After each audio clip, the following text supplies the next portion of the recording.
منګه د دې وطن یو رواجو منګه د دین سره او د خپلې خاورې سره روانو د هغه خاورې هغه رواج یې دله بدل کړ په چوکونو کې جنکۍ راوویستې دوپټې ورته غاړې ته واچولې او په بازارونو کې ګډې کړې مخکې به په سټیج باندې تلاوت کې د خبره به کېده اوس هغه سټیج چې د هغه بدل شو په هغې کې ګډاګانې شوې محفلونه شو دا هغه پی ټي آی ده سردار علي خان ټیک ویمه دا هغه پی ټي آی ده 4.5 کاله وشو د صوبې زه وایم چې په تاریخ کې به داسې ما وزیر اعظم صاحب ته تقریر کوو ما په سوات باندې د الله ډېر ازمایښتونه راغلي دي یو ازمایښت پې یو دهشتګردۍ راغی بمان پې وورېده د بمانو نه د سوات خلک وزګار نه و چې سیلاب پې راغی د سیلاب هغه هلې ځلې لا نه وي ختمې شوې چې د سوات په خاوره زلزله راغله خو دا درې واړه د سوات خلکو برداشت کړه خو دا څلورم کما پاتې چې پې راوست دا د پی ټي آی د حکومت دا د برداشت نه بهر دی دا یو ډېر لویه ذات دی د دې ازادو اعلان خلاص بل طرف ته زما دا مشر انجینیر امیر مقام چې نن شجاعت علي خان پاسي د هغه مخې ته سپاسنامک دي چې رتیرات دا کارونه درنه غواړم ای زما وروڼو ای د سوات خلکه که په دې شیشه باندې د سوات ته خلک یې اوري زما د مشر د خو د سوات نه 3 سیټونه بیللي دی خو ستاسو مینې نه دی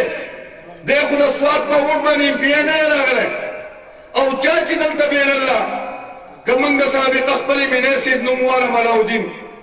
نو ستاسو نه تپوس کوم د دې علاودین نه د ماچس د ډکي تمه په دې دور کې کولی شئ د ټولو جواب دی نه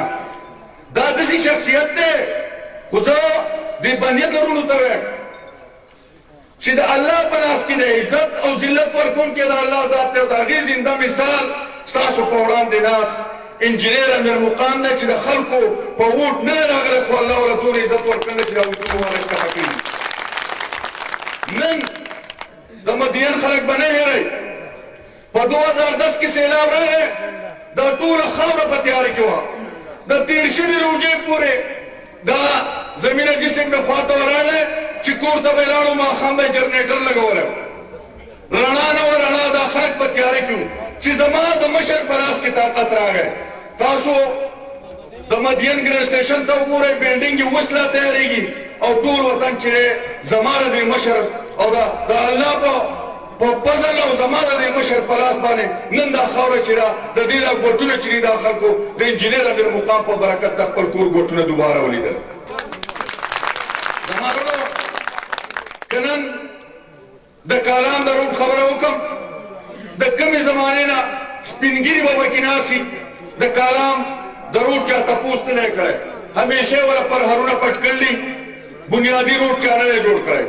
دغسې که زه د خپل عمر ووایم چې د فتحپور نه راوړی او د چکدرې پورې همیشه یې د ملنګ د پرتوګ په شان ټوټې پې لګولي خو چا دا بنیادي روډ نه دی جوړ کړی دا خبرې کول دا ډېر اسان کار دی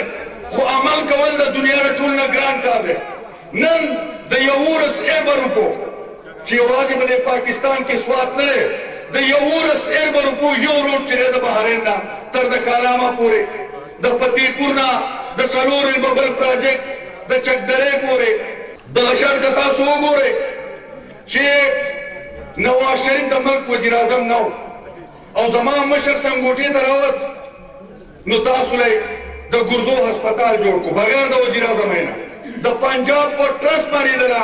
او د هغه خلکو نه تپوس وکړئ الله دې نه کړي چې چاته د ګردو تکلیف وي چې هغه به پېښور ته تله میاشتې به یې ویستې په قطارونو کې به ناست و میاشت بعد به یې په ماشین نمبر نه راته نن د سوات خلک چې دی هغه د رشټ هاوس غوندې هسپتال کې پراته او ډېر په عزت سره او 15 ډاکټران او 12 مشینانې لګولي دا لاس دا برکت الله پاک چاله ورکړی دا د عزت او د دې خاورې د خدمت نه دا مرتبه الله پاک چاله ورکړې وه زما مشر انجینیر امیر مقام له ورکړو زه دې د صوباړي وروڼو ته وایم تاسو شپږ امپیګان او 2 ملیګان راغونډ شئ زما د مشر نن دا یقین به هم ستاسو نه علي چې نن د 3.5 روپو د مردان نه ډایرکټ پیپ را روان دی د ګیس او تمه دا لرو چې انشاءالله زما دا مشري د ده دا مشري او د ده په لاس کې طاقت وي دغه پیپ چې دی دا به کالام ته رسي په تېر شوي 80 کاله کې مینګورې ته صرف شپږ انچې پیپ راغلی دی په تېر شوي 80 کاله کې. اوس 12 انچې پیپ را روان دی او د دې غرونو او د دې علاقو دپاره را روان دی. داسې منظرې په موږ کې بل شته؟ دا شپږ امپیګان او دا 2 مینېګان چې دا ورته لوګې کړم دو خو د کوڅې پیپ نشي راوړی د مردان نه به 12 انچې پیپ څنګه راوړي؟